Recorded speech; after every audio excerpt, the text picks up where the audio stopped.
Magandang hapon. Ano nga ba yung mga dadalhin na documents during interview na galing kay petitioner or galing kay jowa or fiancé nyo?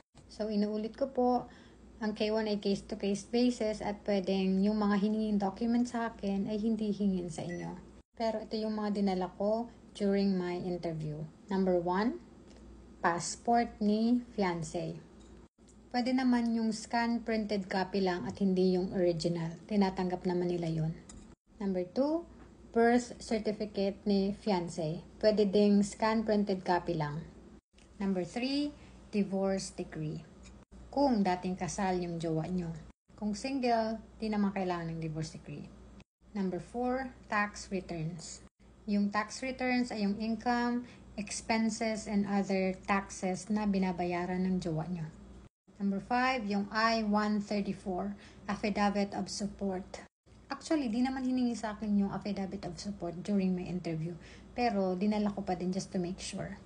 Number 6, W-2. Ano ba yung W-2? Sa Pilipinas, parang yun yung BIR nila. Pero dito, ang tawag nila Internal Revenue Service Tax. Pero kung hindi regular employee, yung mga jowa nyo, let's say may business, hindi W2 ang dadalhin, kundi W9. Yung jowa ko kasi may business siya and hindi siya regular employee, so ang dinala ko is W9. Number 7, 1040 SR. Ano ba yung 1040 SR? Ito yung Annual Income Tax Returns.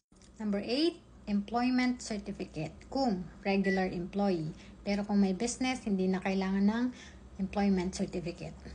Number 9, pay stubs or paycheck for the last 6 months.